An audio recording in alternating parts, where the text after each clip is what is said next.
Before we jump into today's interview, if you guys could leave a review and a rating and also subscribe as well, that would be a huge help to the podcast. So if you actually enjoy the content and you would like to hear more of it, please support us by leaving us a review and subscribing to the podcast. Thanks so much. All right, everybody, today we have Michael Sacca and Mike Belsito.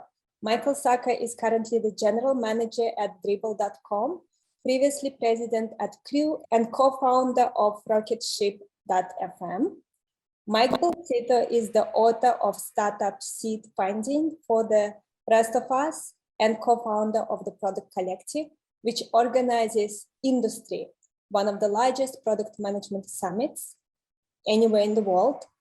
Rocketship.fm is part of the Podglomerate network, a podcast company that produces and distributes exciting new shows, and select clients include MIT, Expedia, and RBC, companies all of you know, among others. Michael and Mike, how's it going? Excellent. Yeah. Thanks for having us on today. I really appreciate it. Yeah, we're excited to be here. We really appreciate you having us on the show. It's our pleasure. When you started working together so closely, did you guys have to decide who will be Michael and who will be Mike, to keep it simple? That's fun. You know, it actually just sort of worked out the way that it is right now. You know, Michael, since I've known him, has gone by Michael, and I've always gone by Mike. So it just kind of worked out. But it was funny when we first got in touch with each other. I was actually pitching Michael to be on the show, to be on Rocket Ship, and it ended up that I was going to be in Las Vegas, and then Michael was living in Las Vegas at the time. So we decided to get together, and that's how we first met. But yeah, never had to have that sort of, you know, knockdown, drawn out fight about who would claim Michael or Mike, thankfully. That's awesome. So why don't you tell us a little bit about who you are and what you do? And if you could give us a little bit of a background of the journey that led you to this point in your careers. Yeah. I mean, so we're old now. Not old. So there's a long history here. But I'll as briefly as possible. When I graduated college, I had a music business degree. There was no jobs in the music business, as Napster had just completely decimated the industry. This is the early 2000s. And so I moved out to LA. I couldn't get a job anywhere. I ended up just working at restaurants. And I ended up moving in with a friend who worked about 4 hours a day. Maybe he would go into his office around noon. He'd leave by 4. He'd come home with a couple of bottles of wine.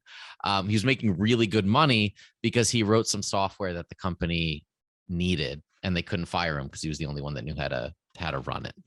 And it was from him that I learned how to code. Eventually built up a small agency. Eventually had clients, you know, years later, like Scholastic, Intuit, Kobe Bryant, that we were working with, and then eventually burnt out on the agency side and joined Crew, which is the parent company of Unsplash, where I became the president. Along that time, we founded Rocketship.fm, which was really just so we could talk to people who wouldn't take our phone call otherwise. So it was the best way to get them on the phone for 30 minutes and ask them the questions that we wanted to ask, because we couldn't afford consulting calls with all of them. And, you know, here we are about 8 years later. Mike's joined the journey about, what is it, four years ago now? I think so. Which has been absolutely incredible. And yeah, so that's now we sold Crew to Dribble, and now I run the day-to-day of the Dribble business unit under Dribble Holdings. And with that, I'll hand it over to Mike. Yeah, well, you know, Michael's story started with music. Mine will start with sports. I actually studied sport management for my undergraduate degree, went to Bowling Green State University. And at that time, I thought I wanted to be a Division I college athletics director. That was what I was focused on. I had a whole slew of internships throughout college, actually not just in college sports, but also pro sports, working for sports agencies, sports marketing companies. So it's kind of was a wide range. But I remember right before graduating, having a conversation with the athletics director at Bowling Green. And he said, well, Mike, what do you want to do? Like, what are you planning to do? And I said, well, I'm going to be like you, I want to be an athletics director. And he said, well, okay, so what's your plan for that? I said, well, I'm get a master's degree in sports management. It seems to be what everybody's doing. And he goes, okay, well, look, if you do want to be an athletics director, instead of getting a master's degree in sport management, you're just going to learn the stuff you've already learned. Get it in business. Because look, I'm the CEO of the athletics department. So go get an MBA if you want to. You don't need to do that right out of college, but if you're going to do anything right out of college, in terms of getting a graduate degree, get a graduate degree in business. And so I did that. I went to Case Western Reserve to get my MBA. And on the very first day, I introduced myself to the athletics director. And I said, hey, I'm going to be here for the next 2 years. I'd love to intern in your athletics department. And, hey, I was just doing corporate sponsorships this past summer. I'd love to intern in your corporate sponsorship group. And she said, well, Mike, that would be amazing. But we don't have a corporate sponsorship group. You went to Bowling Green. That's a Division I school. We're Division III. We don't have the money to hire somebody to do that. We don't have enough people to take somebody who's already here and have them focus on it. And so I wasn't expecting that. I didn't know that was the case. I probably should have done some better research there. So I just sort of blurted out, well, that's okay. Let me start it. I'll start it from scratch. I'll create the sponsorship program. I'll create the inventory. I'll sell it, and just pay me maybe a percentage of whatever I raise. You don't have to pay me anything more than that. Now, I got lucky because it turned out that was her first day on the job. Her name was already up on the website and her email was up on the website. But when I met with her, that was her first day in the job. So she probably wanted to put her stamp on something right away. And so I created that that sponsorship program for that university. And within 60 days, I sold, I don't know, $30,000, $40,000 worth of sponsorships, which at Bowling Green, drop in the bucket, but at Case, that pays for a coach's salary. And that was my first taste of entrepreneurship. And that's what kind of got me interested in entrepreneurship. Over the next 2 years, I ran that program. And when I left, I had some options to sort of go in the sports direction, but I kept asking myself, well, gosh, I wish there was a career where you could do what I've done this last 2 years, come up with ideas, your own ideas, and then, just make them happen. Yeah. And I'm like, wait a minute, that's what entrepreneurs do. Right. So I ended up joining a company as employee number one, totally outside of sports. It was but it was a company here in Cleveland, Ohio. And I was with that company for 6 years until I think when I left, we had 120 employees, and then left that company to start my own business. And now I'm on business number 2 with Product Collective, which is a community for product people, product management professionals. And, I think I've always had some side hustles going on, rocketship.fm being one of them for the past few years. So that's kind of my entrepreneurial story, if you will. I love it. Can you tell us more about the Product Collective? And can you tell us more about the origin story of the show? I'll let Michael tell the origin story of the show. I'll tell the origin story of Product Collective, though, which actually we started back in 2015 as a conference, like the community. So Product Collective is a community for product management professionals. I'll start there. And we have a number of things for them, from our conference series, Industry, the Product Conference, which is now one of the largest product management conferences anywhere. And the New York Product Conference, which we just acquired recently. But we also have a video chat series where multiple times a month, we have hundreds of people joining us live for video chats. We have an active Slack group. We have a newsletter that goes out to 30,000 people, video on demand. You do all sorts of things, really helping product people. And the reason is none of us went to school for this. I mean, product management isn't one of these professions where, you got your degree in product management. That was never really a thing, and I kind of found myself in that place a few years ago. I had a startup that actually failed, like we were acquired, but it wasn't the kind of acquisition where I got to go live on a beach for a long time or anything like that. I had to go find a job, and I got recruited to be a product person at a couple different companies. And I had to Google, like, what does a product manager do? And I come to learn it was a lot of the same things I was doing as an entrepreneur. I just wasn't really thinking about it that way. And so I was just trying to figure out what it meant to be a product person on the fly. Because that company, I tried telling them I didn't know what I was doing, and they sort of didn't want to take that as an answer. They're like, no, Mike, nobody went to school for this. You'll be fine.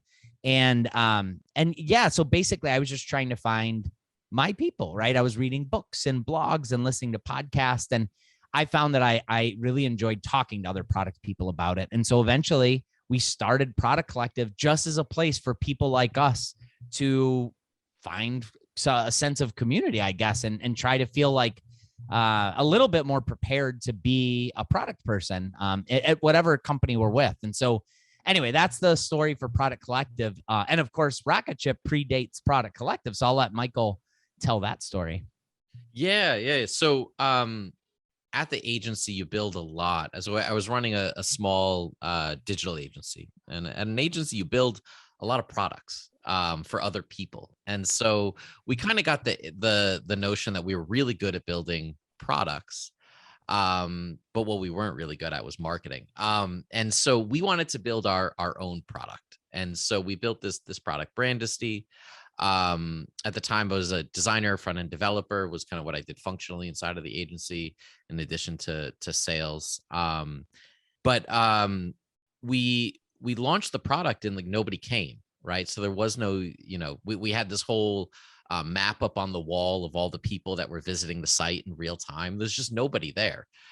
We had like a couple people trickle in. And so I quickly realized that we were really bad at telling our story, at marketing, and actually launching a product. We could build the product, but we didn't know how to take it to market. And so I called up Matt and Joelle and I said, hey, why don't we figure out how to get some people on the phone? So originally we were going to write a book. It was going to be called How to Build a Rocket Ship. We actually didn't know how to build a rocket ship, so we had to call people. And those were our initial interviews. And we just recorded the interviews, and we just started putting them out on a podcast called How to Build a Rocket Ship. And the podcast took off. So we got picked up inside of these bootstrap communities. People were really interested in these interviews. And like a couple months in, we realized we don't really want to write a book because we're not writers. Let's just keep doing the podcast. So the first 200 episodes are really just us interviewing founders. And then once Mike came on, we really started to editorialize the show into what it is today, which is a much more polished version. But yeah, the first 200 episodes were really built on us trying to learn from experts. And a lot of it was, the interviews were about the things that we were struggling with in our day-to-day businesses. And this was our way to learn from people who have been there. And so that's how the podcast started. We never ended up writing the book. And we're 7 years in here. So that's an amazing story. So I know in season 11 of the show, one of the things you are looking at is the positive and negative impacts of technology. Why was now the moment to make that your focus? That's a great question. We just came off a season. The previous season was all confessionals. So we actually had audience members write us in confessions about what was happening in their workplace, and it wasn't always positive. And so we saw this season as kind of like, last season we were looking inward, now we're looking outward at society. And I think what we're also seeing is a lot of these topics bubble up to the surface, where people are realizing that social media isn't a force for good. That for-profit companies that collect mass amounts of data don't have our best interests in mind, surprisingly. And before, the internet was fun, and now it's not. More and more people are feeling that. And I think with the season, what we've tried to do is contrast that overwhelming sentiment that is bubbling up, is that a lot of these systems that we've developed online are not actually healthy for us, for our mental health, for society. But there has also been incredible opportunity that is created by the internet. So it's not all doom and gloom. We don't need to delete it, but we're definitely headed in the wrong direction. And so we felt like we have, an audience of builders and product people. Why not help to tell our side of or give our perspective on this kind of cultural shift, when it really did feel like we are at a moment now where there is a tipping point, and it'll go one way or the other. and we're also we're at the crux of like Web3. We're at the crux of, I don't know, this metaverse in the next 5 to 10 years, and all of that. Knowing what we're getting into and what we're driving towards is incredibly important, because we, the consumers, and the builders, have active choices that we can make that will affect what future we decide to build. So part of the season is understanding how the model of the internet, advertising, and data has gotten us to where we are today. And hopefully that'll help us figure out where we want to go tomorrow. Yeah. And what I will add is that, oftentimes when you hear about tech being talked about, it's either it's the best thing in the world, whatever article or whatever episode or news story, it's so positive, or it's on the other end of the spectrum. It is doom and gloom. It's only doom and gloom. And I think what we're trying to find in this season is, we might ebb and flow in terms of a little left or a little right to that middle, but trying to bring both sides and offer a little bit of perspective. So to those that might be focused on the doom and gloom, well, maybe you might listen to one of our episodes and hear some of the positives that are coming out of something, and vice versa. If maybe you're the biggest fan of cryptocurrencies, and hey, I'm not a cryptocurrency hater, we've got an episode coming up. We'll talk about some of the downsides of it too. So trying to give that positive, but also the downsides, and offer up a little bit of perspective. Yes, the impact of technology, regardless of what department you are in, there's great value in learning more about it. Even if you are in sales or HR, the more that you understand what is going on, the better you are at your job. And as entrepreneurs, you guys know we definitely need to pay attention. We often don't have the luxury of having a large team, and it comes down to us to see the crucial opportunities and threats that our company is facing. Yeah, absolutely. So for both of you, what comes to mind when you hear the phrase product mindset? Product mindset? Mm-hmm. Yeah, well, I could tell you what comes to mind for me. I love, and I actually used to give a talk about this. I thought about writing a book about this. Actually, my partner, Paul, and we started on that, and I said, you know what? Might be a lot easier if I just created a talk. And I just started giving this talk at different conferences, but is that everything is a product. And I really do believe that. I mean, we're thinking about technology products that we are building and that we're trying to put out in the world, or this podcast, our podcast, Rocket Ship, your podcast, like that is a product. You can think of your own personal life as a product and treat it that way. But when you talk about what is the product mindset, I think it's approaching everything with the belief that everything is a product and could be treated that way. And so as an example, what do product people do? Well, product people certainly love to, or at least we ought to be, finding problems to solve for. So I just think about my own life at home, right? If we thought about things as we're just like, for instance, I have 2 young kids, as does Michael. Like if we just thought about our lives as playing triage, it would be very easy, by the way, to, as a parent, just think of like, I'm just playing triage at home. I'm just putting a Band-Aid on one thing, literally and metaphorically. I'm also trying to stop fights over here. I'm just trying to get through the day. You could do that and just get through the day, or you could try to think of, okay, wait a minute. Why is this chaos happening? There is a problem here. How can we solve for this problem, right? Like what are solutions that we could bring forward? How can we iterate? How can we communicate with stakeholders, which might be your spouse at night, or might be the kids? I don't do this, but I've known some families that literally do stand-ups, and they have, I don't know if it's every morning or once a week, but literally stand-ups to communicate with each other. So that's just one example of sort of using the real world. But I do believe that the product mindset just, it allows you to look at anything that you're working on, whether it be professionally or personally, as a product, so to speak. So anyway, that's sort of my take on it. Michael, how would you weigh in on it? Yeah, I mean, I think it's a great way to also, like, when we're solving problems in our personal lives, are the same way that we solve problems at work. And so I think it's a great perspective to keep in mind. Absolutely, yeah. Thank you.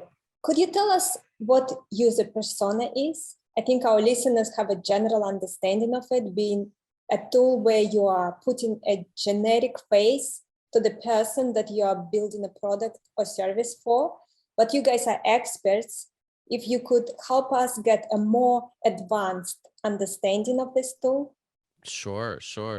So actually, user personas are one of my least favorite devices in building product. I think oftentimes companies, you ask like, who is your user persona? And they give you, a female between 24 and 36 who has XYZ interests, goes, buys a Starbucks in the morning and has a salad for lunch.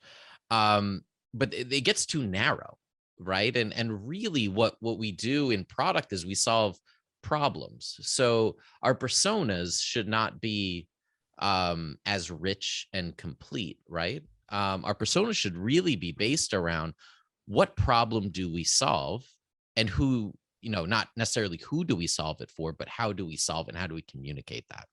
So if you have a product like Mike's conference, for instance, right? So the problem is I want to be a product manager, or I am a product manager and I don't know what I'm doing.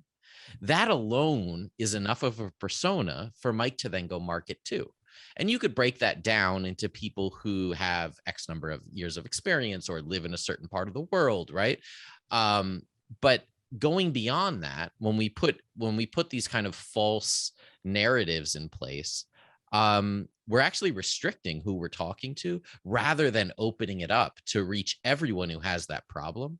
We're starting to narrow our devices down where we're only reaching a fraction of the audience we could be. So I find personas to generally be kind of a negative practice within product. And I much prefer anxieties, where we're identifying what anxiety does someone have and how do we help address that? How do we speak to it? Problem solution framework, I think, is a much wider funnel for us to approach this with. And I know Mike actually did an entire episode bringing personas to life that we released on Rocket Ship, where he took real companies' personas and then went out and interviewed people who fit within them. And there were some interesting learnings from that, right, Mike? Yeah, I mean, so, and actually I'll come full circle to this because I agree with you, Michael. I think using persona, it's not the end all be all, that's for sure. I will say to companies that are starting from scratch or with nothing, it's better than nothing, right? Like, so yeah. If a company were to say, hey, our product, we market our product to business people. And so let's build a product for business people. Well, business people is so broad. So you could start with a few personas if you want to whittle it down a little more. Here's the thing. When we did that episode and we literally reached out to people that fit that exact persona for different companies, and I reached out to them and I said, hey, can I have a conversation with you? We're going to do an episode for this podcast and I just want to have a conversation. I could have a conversation with 3 people around a persona. They all have completely different perspectives. So I think to Michael's point, the limited nature of saying, hey, this persona, Sally the teacher loves convenience and she doesn't love, paying a lot of money. Well, that you can't bucket Sally the teacher into all of these attributes that just aren't real. When you actually talk to a bunch of Sallys, they all have different problems and they all have different needs. And so I do think it's better to have conversations with your customers, right? And so I think you don't need to unnecessarily bucket them. So the personas might be better than nothing, but I think you could go a lot deeper and you can learn a lot more from your customers if you have real conversations with them.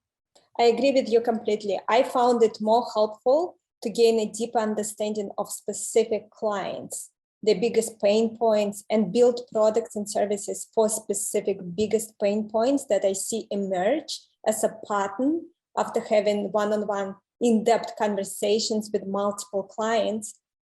And those conversations are really focused solely on what are the biggest pain points that clients have. Yep. And if you build your business around those pain points, your goal then in your marketing is to go out and find people who have those pain points, not find people who necessarily look exactly like your current clients. You might get similar results with those, but it's actually very different, right? So if your marketing becomes, we solve this problem, the people that come to you will have that problem. If your marketing is, we serve companies that look like this, maybe 50% of the people will have the actual problem that you solve. but the other 50% will be rather confused as to why they're in front of you. And so you can take that to both problem solving within your product, but also out to the market to reach the right people. Michael, and you earlier mentioned that you prefer the jobs to be done framework.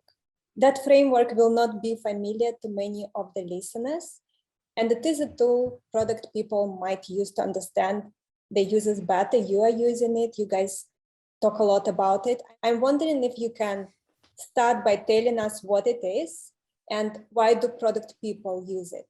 Yeah, so I think there's the famous story about the milkshake, right? And this illustrates very clearly exactly actually to your last point why personas don't solve customer problems, or they don't properly describe the customer problem. So in short, right, Clay Christensen, who's the founder of Jobs to Be Done, along with Bob Mesta, he was a consultant for Burger King, I believe it was, but it was either Burger King or McDonald's, and they noticed that people were buying milkshakes in the morning, and they didn't know why, and they wanted to know, how can we improve on this product, right? So he went and he started interviewing people who were buying breakfast at McDonald's, right?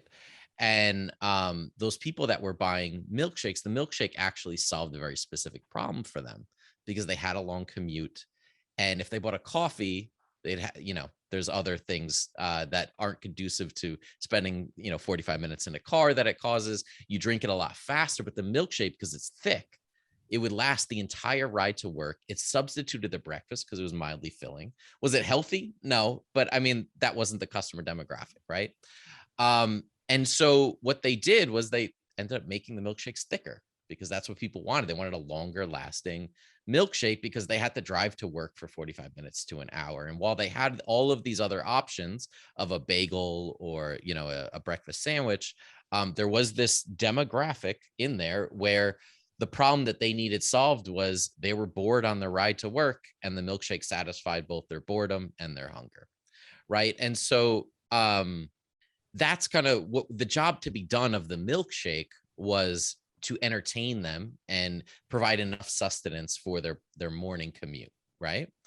And that is different than the marketing persona of a person who's hungry in the morning, right? So they were able to speak to that in their marketing to better reach more people who wanted that solution, but didn't actually know what product satisfied it. And there's a bunch of other good examples as well.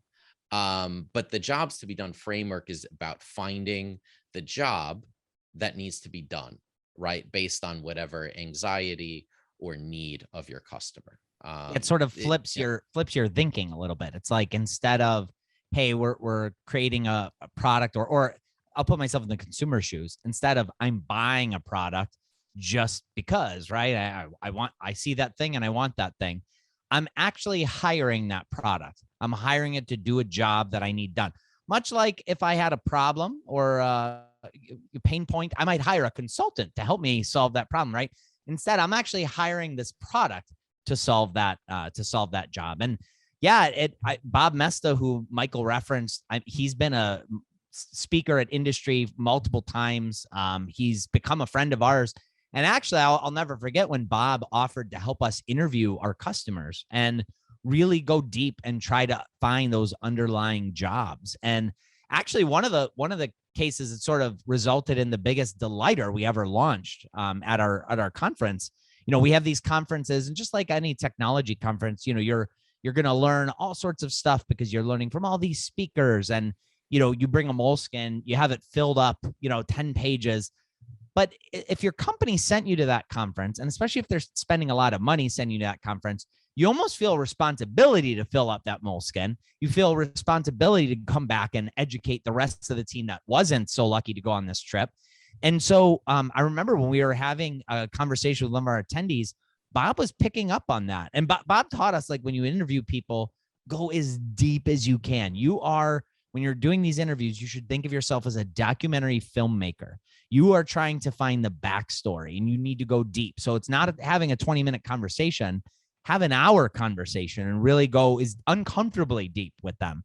And so Bob sort of picked up on that when the one attendee mentioned that he was taking notes, and Bob goes, okay, talk to me about these notes. Like, what do you mean? And he's like, well, yeah, I was the only person for my company, so I had to report back on it. Okay, you had to report back on it. What does that mean? What does reporting back look like? And he kept digging and digging, and it turns out that this person felt this need to take as many notes as possible. It was an anxiety for this person. Now, this person never said, by the way, oh, one downside of your conference was nobody took notes for me, and I had to take these notes all by myself. But Bob was able to sort of dig in on this anxiety, this pain point that this person was solving for. Afterwards, after more conversations and kind of going deeper there, we decided, what if we were to hire a professional journalist to take notes during all of the talks?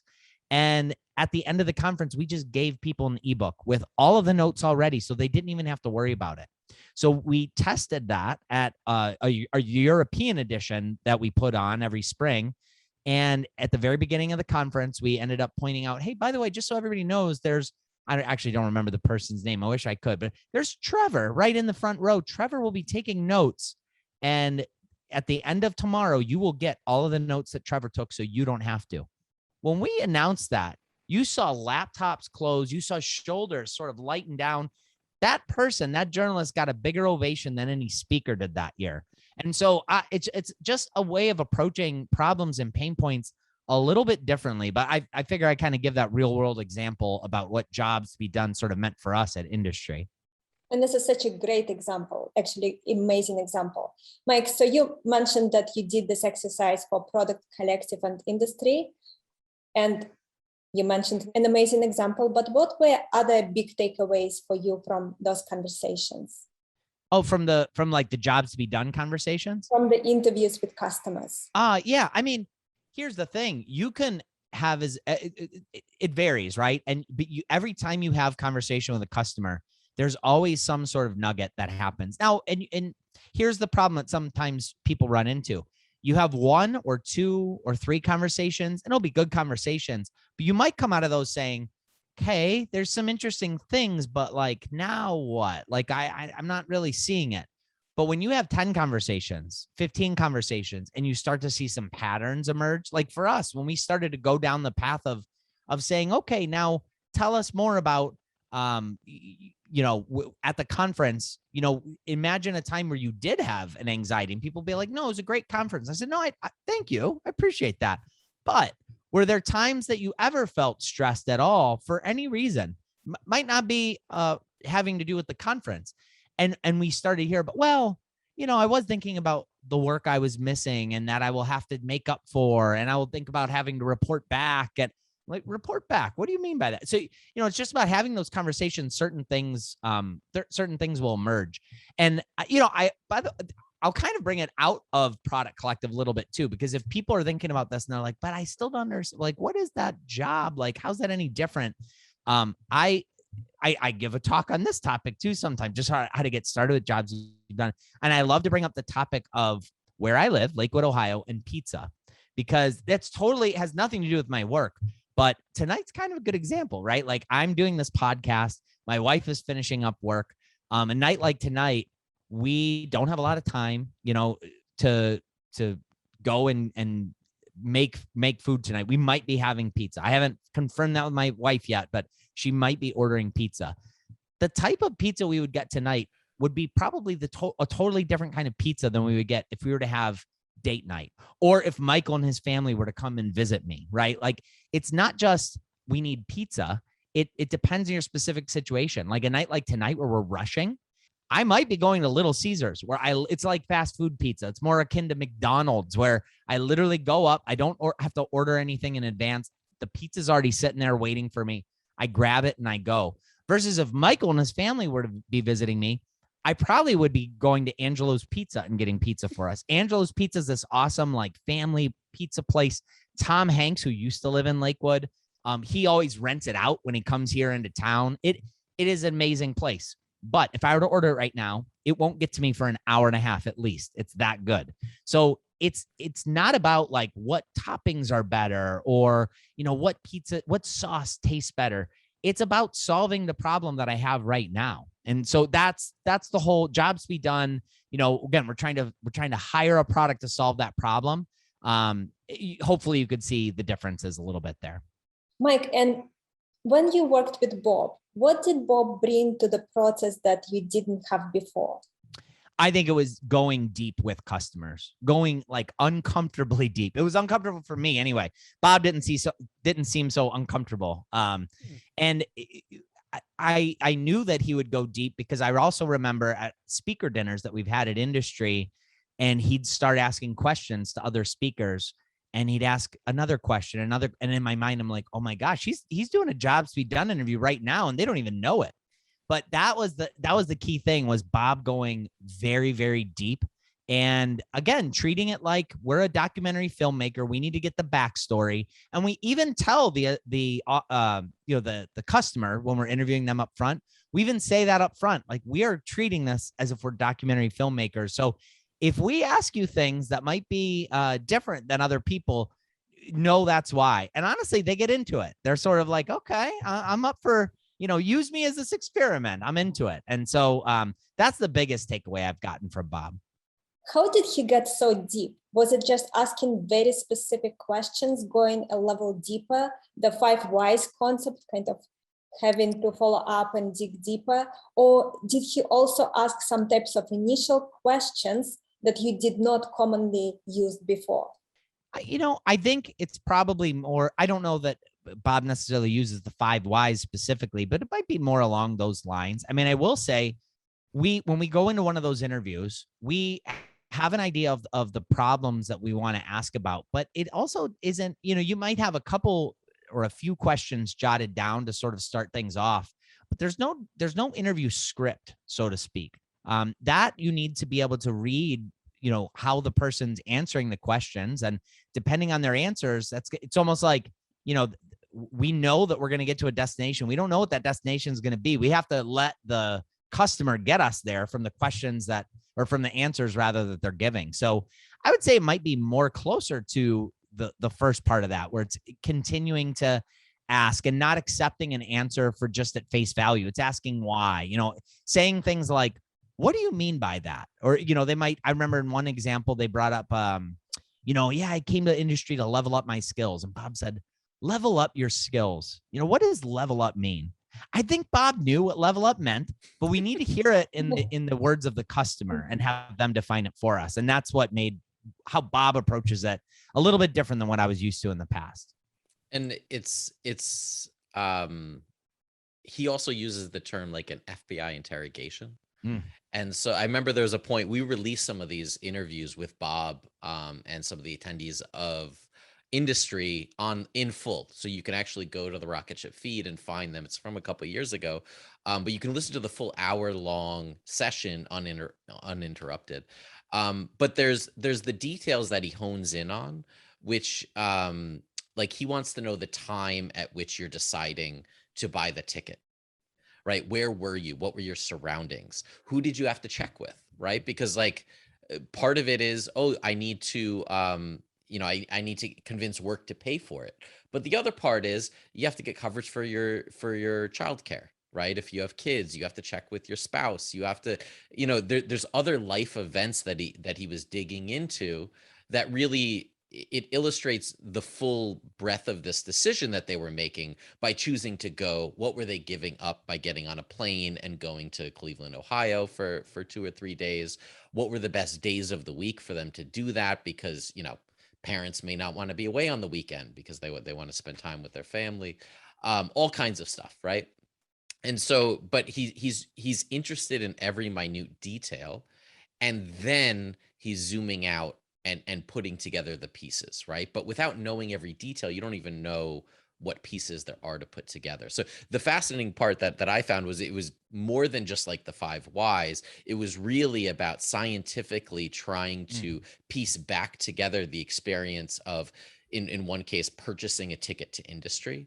And there was like 5 days that he goes through, right? It was more than just that moment of purchase, but he wanted to know everything around that purchase, everyone that he had to talk to about that purchase, and all of the decisions that he had to make that would lead them to actually purchasing or not purchasing the ticket, so that Mike could then, better design the product around that full experience, which is a lot more than browsing on a website, worrying about the color of the button, and if it's red, more people will click, right? It goes way beyond that level of optimization.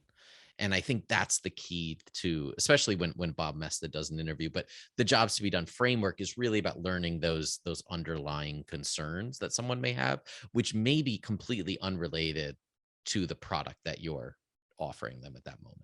Michael, and you mentioned earlier to us, you actually brought up the jobs to be done in the beginning of the interview. So do you have any aha moment stories you could share with us when you use this framework? Sure. The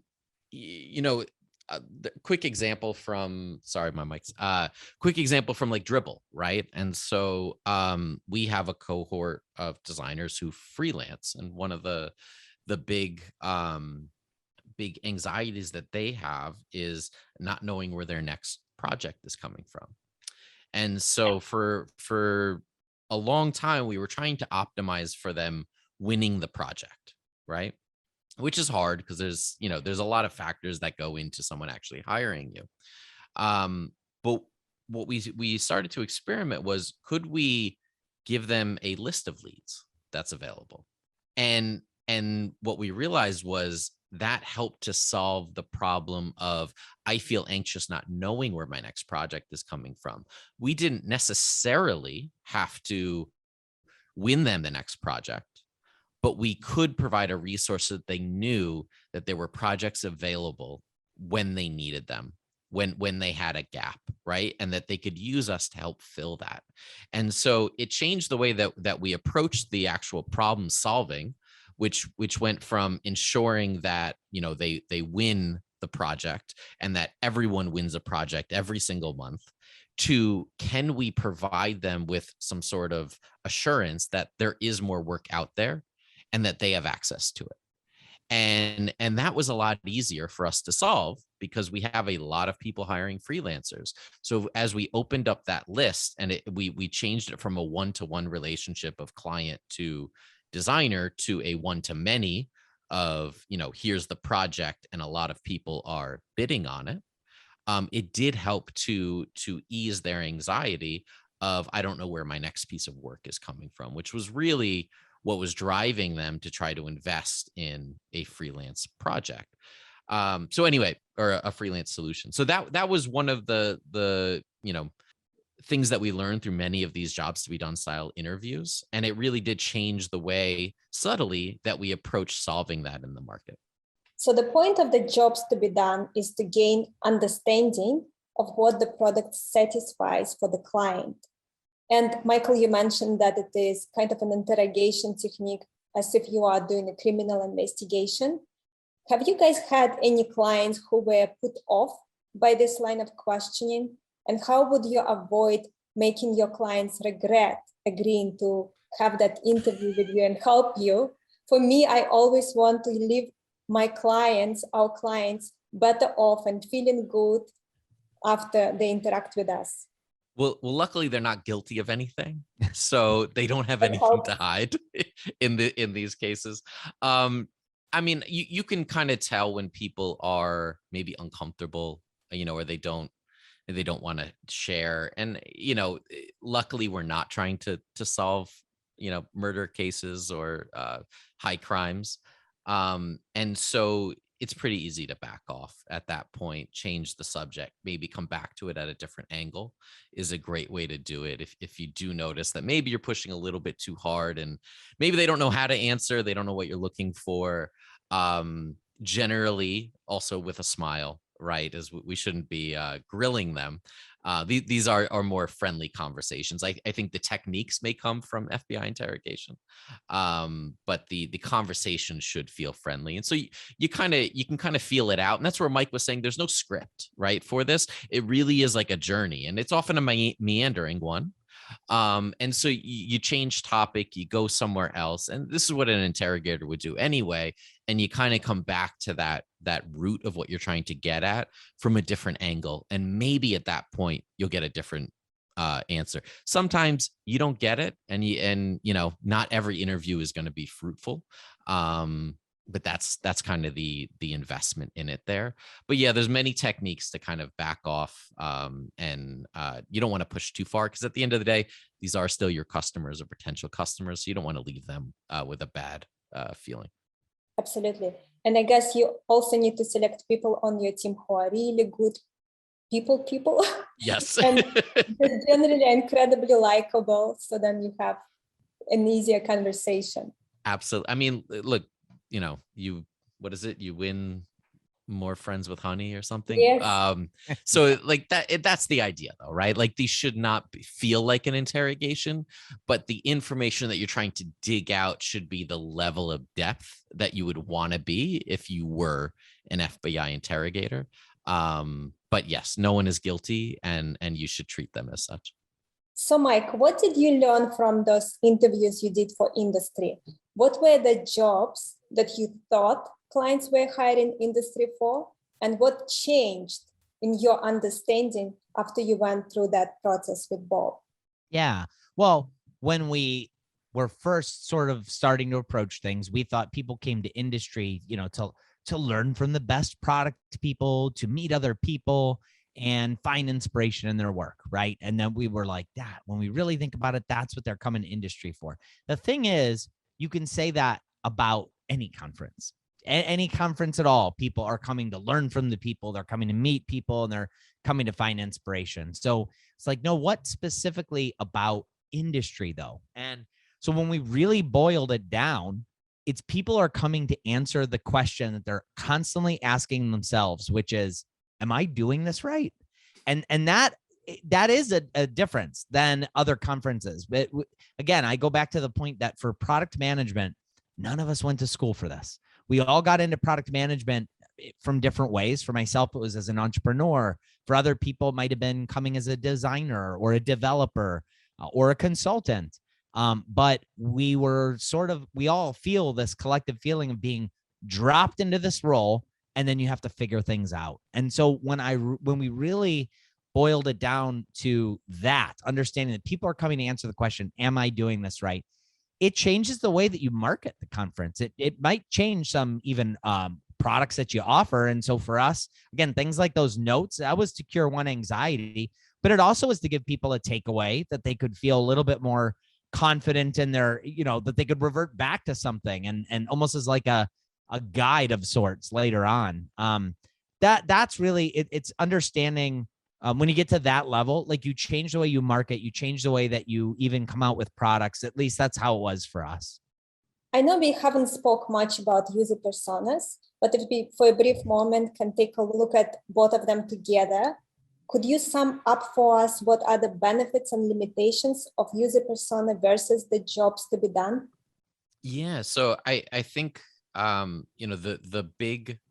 I think user personas can be beneficial if you want to paint a picture of who your ideal customer is, right? And if you want to quickly be able to communicate that and those traits and those properties to maybe people on your team, maybe your marketing team. I think the downside of that is it's too limiting and you're going to miss out on your core audience. Whereas jobs to be done is going to be able to help you reach a wider audience, because really what you're looking at is, what is the anxiety that they have? What are they hiring you to do? And there's many more people that fit into that segment than would a persona, which often has unnecessary characteristics. And with jobs to be done, you'll also, since it's a research method, you'll be able to use it to actually improve your product. Whereas a user persona comes after your product is developed and you're deciding who you want to market to. It does not necessarily help inform you of what directionally you should do with your product. Whereas jobs to be done is that research methodology that will help to build your roadmap and tell you, or help give you ideas at least of what you should be building and what direction you should be headed in. Yeah, it's almost like you could think of it as a user persona is an artifact. It's a thing. It's something. Jobs to be done is more of a framework. Theoretically, you could use jobs to be done, that process, to come up with user personas. I mean, if you were like bent on having user personas at your company, you could still use jobs to be done. It's not an either or. You could use them to inform the personas that you're coming up with. But yeah, you could think of it as user persona is literally this artifact that exists within your company, whereas jobs to be done is a process. It's a framework. Are there any other, maybe one or two tools or techniques that people should be aware of in addition to the two we discussed? I think it depends what problem you're looking to solve, right? So there's frameworks for product management, right? And there's agile to waterfall to Scrum, right? And I think none of them are necessarily apples to apples, right? And so I think it really depends on what problem you're trying to solve. There's probably someone who has a thought about that. But even within the jobs to be done framework, there's actually two factions of and schools of thought within it. Let's talk about that. Well, I don't want to get too deep because I don't actually know, but we get in trouble all the time when we talk about jobs to be done, and some people like agree with what we're saying on the podcast. We're on like the Bob Mesta side of things, but there is this counter belief that is a bit more stringent, I believe, and there are a bit more rules. And so sometimes we do, even as we're speaking of jobs to be done, we do say things that are contrary to their beliefs of what jobs to be done is. So like with any of these, like with Scrum, like with Agile, I think it's generally important to it's less important to adhere to the process, and it's more important to solve the problem that you have. And so these are all frameworks that are designed to give guidance on how to solve a problem. However, every problem is unique, right? And needs its own set of solutions. So oftentimes you start with one of these frameworks, like personas or jobs to be done. But I think it's important to allow yourself to, bend the rules a bit, mold it to your specific needs. Because if you're too stringent to the process, you may actually miss something, because now you're successful in running the process, but you may not be successful in actually solving the problem that you set out to in the first place. So I don't think that answered your question. I apologize, but no, don't worry about it. One of the things that I like about both of those tools is how both of them are naturally creating more empathy for customers and clients. Could you summarize for us in what way do each of these tools create more empathy with users? So I think with personas, right, the empathy creation is done by trying to humanize the need, right? And humanize the person who's on the other side of that screen. Oftentimes, like, we build products and we don't know who's on the other side. I mean, Mike and I put out a podcast. We don't see people listening to it, right? I just see numbers on a screen of, X number of listeners every week. People seem to like this episode. They didn't like this. But what we do miss in that is, we have may have had an episode that not a lot of people listen to, but it may have had a profound effect on a few. We'll never know, right? So, but regardless of that, I think too often our customers and the people that we're serving are not human. They are numbers to us today as we work online. And so I think personas, the goal of that is to try to humanize the person on the other side and then help us craft a narrative to speak to them. I think with jobs to be done, just running the process and the framework forces you to actually talk to your customers, get to know them, hopefully on a deeper level than you would with a user survey or, a 8-point questionnaire. But you're going to spend an hour with multiple people and really learn who they are, what makes them tick, what are they nervous about, what are they scared of, what anxieties do they have, what keeps them up at night.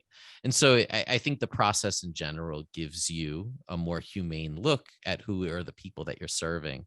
What is the problem that you serve for them, and what are other problems that maybe you can help solve within the framework of your business. So with that, I'll hand it over to Mike. No, I think you put it really well. I mean, there might be some people listening saying, well, hey, look, I'm a user researcher and I do user interviews all the time. And So what makes the jobs, do I need to change to the jobs to be done style? What's the difference between my interview and the jobs to be done interview? And the answer might be nothing. It might be that you're already doing a jobs to be done interview and you don't know it. If the way that you're approaching your interview, at the end of that interview, you're able to find out what was the struggling moment, because that's a big deal with jobs to be done, looking for that struggling moment.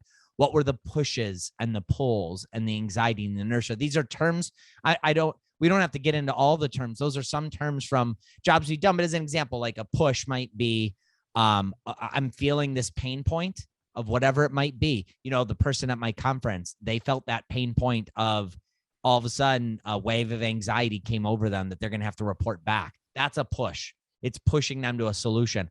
A pull might be, let's just say, different example for pizza, right? I see that Little Caesars commercial. That's a pull for me, right? I see the potential solution and now it's pulling me towards it. If somebody's conducting an interview and they can end the interview and describe each of those things, the struggling moment, the pushes, the pulls, they've kind of already done that jobs to be done interview, but they didn't know it. They're approaching it maybe in a slightly different way, but they got to that same destination. If you're doing that, if you're going to that level, like Michael said before, you're going to be able to empathize with your customers in a way that you just simply wouldn't have before. I mean, a 20-minute interview might be nice, might really take into account your customers, busy schedule, but you won't really know those anxieties that they have. You won't really dig into that struggling moment. So I think that's one of the big things. And it's one of the big benefits of it, is that we can be more empathetic towards our customers because we actually are digging in with them on what those things actually are. Yeah. And to that point, I think oftentimes we focus way too much on our own product. And how do we lose track of what's happening around our product and what is either allowing them to use it or not allowing them. Again, taking the conference as an example, going remote opened up the conference to so many more people who maybe couldn't leave for whatever reason, right? And understanding why couldn't they come is just as important as understanding those that could. And opening up those opportunities for accessibility, I think, is incredibly important. So in a 20-minute interview, you're really just asking, does my solution solve your problem? With an hour-long interview and with the right questions and with the right interest, you can really learn a lot more about them beyond just how do they use your specific software. What does their day look like? What does their work look like? What do they have to deal with? What happens when they get off work? All of those things matter when you're trying to build a solution for someone. And that's oftentimes with lighter research or just with data, we cannot see those aspects of our customers' lives. Have you ever done the jobs to be done customer interview for your show? No, I think we talked about it, but we actually, I don't think we ever got around to doing it. It's a great idea, though. No, I mean, we've done, like Michael said before, we've covered jobs to be done on the show to, again, talking with Bob about industry, but part of it is also the show. I'll let Michael speak to it, but the show isn't exactly about creating something that we think customers want. Part of it is, and this is like, part of it is this is our creative expression. This is a creative thing for us. So if we wanted to do that, I would probably ask somebody to turn the tables and interview us, because really this show is more, I don't want to say it's just for us, because it's not. And I love hearing from listeners, especially that are big fans, and it's always really, really fun. But this show gives us a lot of stuff too. And so I know that's kind of my take on it. I agree. It's a creative outlet. It definitely is, and wrapped up in a business podcast. But I think for the most part, we've avoided it because we've wanted to create that creative freedom. And I think what happens, if you're building a product, you're doing the same thing over and over again. I think within a creative endeavor, which is really what Mike and I need, since we build products all day, it really is, like Mike said, it's about what we want to bring into the world. And, I don't think Andy Warhol, it's solving a different problem, right? But would he go out and ask his customers, what do they want? No, they're looking at him to say, you tell me what the next coolest thing is, what is the next trend, right? And I think it's not that we're anywhere close to Andy Warhol, No. but the idea being, for us, it is a creative outlet. And I think if we treated it as a product, we wouldn't be as exploratory as we are today with it. Now, we might make more money from it, right? We might. Absolutely. Who knows? The benefit is we don't have to sell it, right? Like we love having a lot of listeners, but the reality is, like, we're creating it not necessarily to have a lot of listeners. And so I think when you're in that position where the goal doesn't need to be, hey, we need to double listeners and triple listeners and trying to fine tune everything, you probably approach it a little bit differently. Yeah. And being so passionate about your show, I think, is really the only way to have an amazing show. But I wonder, what do you think is the job that your show helps your listeners? Oh, I think it helps them get to work in the morning. It's the 20-minute, it's the walk in the morning, it's the ride to work, right? It's filling that space where they want to be entertained, but they also want to gain some knowledge.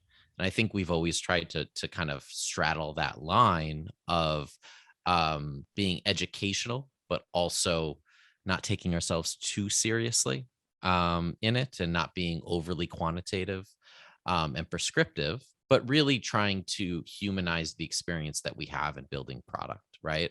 And giving a wider perspective of what that means. I think for a while we were trying to be a show that taught people how to do things, either sales or marketing.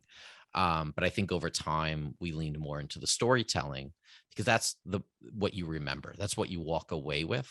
Like when you ask what is jobs to be done, now there is a definition of jobs to be done, but what I remember is the milkshake story, right? And so that helps to illustrate the point of the definition, but it's also something that for now years, people have walked around with in their head as a way to comprehend what is the concept of jobs to be done, without necessarily just repeating the definition. And so anyway, I think the role that we fill is both entertaining and educational, and we've tried to straddle that line while opening up the concept of what is a business podcast and what does it mean to tell stories within the world of business. Yeah, and I actually think the entertainment aspect of it is maybe even more important, because, if you were to ask people like, hey, what do you look for in business podcasts? And they're like, well, I'm trying to learn, I'm trying to pick up these concepts, and that's what it's really all about.